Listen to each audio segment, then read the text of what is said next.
Welcome to Dubai, heart of the United Arab Emirates and one of the most contemporary cities in the world. It also provides the backdrop to the launch of a new and exciting form of powerboat racing, the XCAT series. A development of Class 3 powerboats, XCATs are high-performance racers, skimming the water at over 120 miles an hour. Powered by twin 2.5 to 3 litre engines, they each have a two-man crew, a driver to steer and a throttleman to control the speed. 22 boats from 15 countries will contest the Mina Seyahi Dubai race, and that number is set to grow throughout the season. Sid Ben Salah is one of the men behind the series. Last year when we finished in April the Class 3 GCC Powerboat Championship, the majority agreed that we need to move to the next level. The next level basically, it's mainly focusing on the promoting the sport and promoting this powerboat class. And then we come with the concept to launch officially the Extreme Catamaran Powerboat Championship, which is now the XCAT series. From the financial point of view, it's really affordable. The package is very, very realistic for a team to enter the series. It's a one design, so there is no that many difference between the boats or the engine packages and so on and so on. It's a tense competition, it's very tough, so from the sporting point of view, you need to be fit. The course design, we try to keep the course as close as possible from the crowd without, of course, compromising the safety. So you have plenty of parameters and plenty of reasons that make this, this class and this series special. Run under the auspices of the WPPA, the World Professional Powerboating Association, XCATs features some of the biggest teams in offshore racing and the largest prize fund in the sport, a record $1.6 million to the series winners. Amongst the title contenders will be the 10-boat of Italian team La Vida Loca, piloted by Class 1 racers Giovanni Carpitella and Mauro Carrasco. 19 Pro Marine, the only American team in the series, finished third in the 2008 championship and features Paul Whittier and the hugely experienced Gary Ballo. You know, everybody here has an equal chance of winning because they are all the same weight boats and we have exactly the same engines, and that's what makes it a wonderful sport. And it's just who stays in it longer, who makes the best moves in the corners and when they make the moves.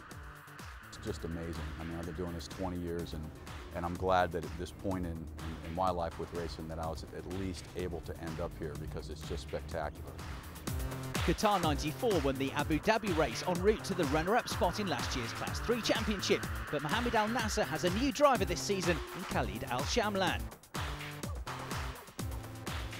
20 Servizi Fondiari Offshore is another Italian team, but unusually Serafino Barlesi steers and throttles the boat, leaving Christian Rivolta free to navigate. Well, this is a brand new boat and it's going to be my first race with it. The boat's built by Victory Team and it's made from carbon fibres, so the performance should be good. But we haven't been able to set her up yet because we didn't have the right props. So we hope to get this sorted for the next round.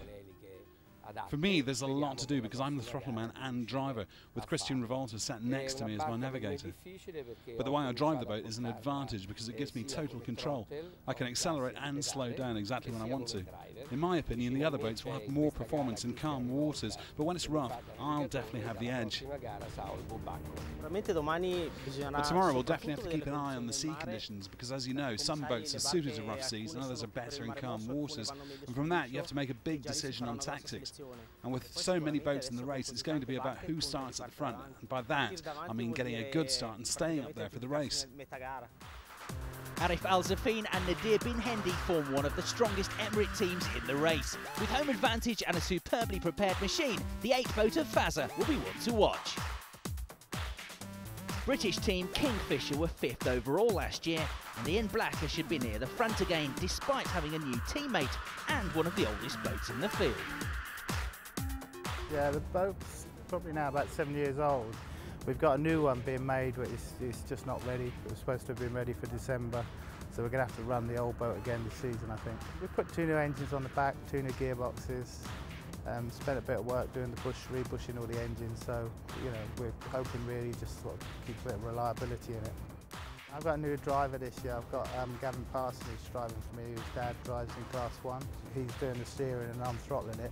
You need that confidence that, that I can go as fast as I can through the corner, and if it starts to slide, he can catch it, and that's going to take a little bit of time to get used to. But hopefully, Gavin's had a few good seasons in Honda, he's won the championship there, so there should be no reason why he shouldn't be able to drive.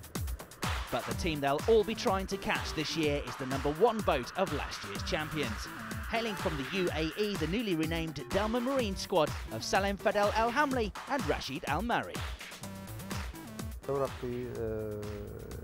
running the same boat I participated with last year, the boat we won the Class 3 championship with.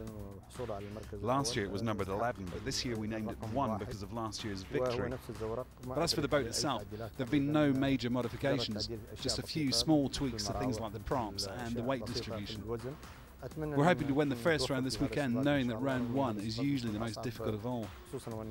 XCAT is one of the best and most challenging championships, so it would be great to succeed in it this season. Of course, everyone wants first position, so it won't be easy, but I'll do my best to win it. تقريبا أفضل منا، بس بنحاول نأدي الدور اللي علينا.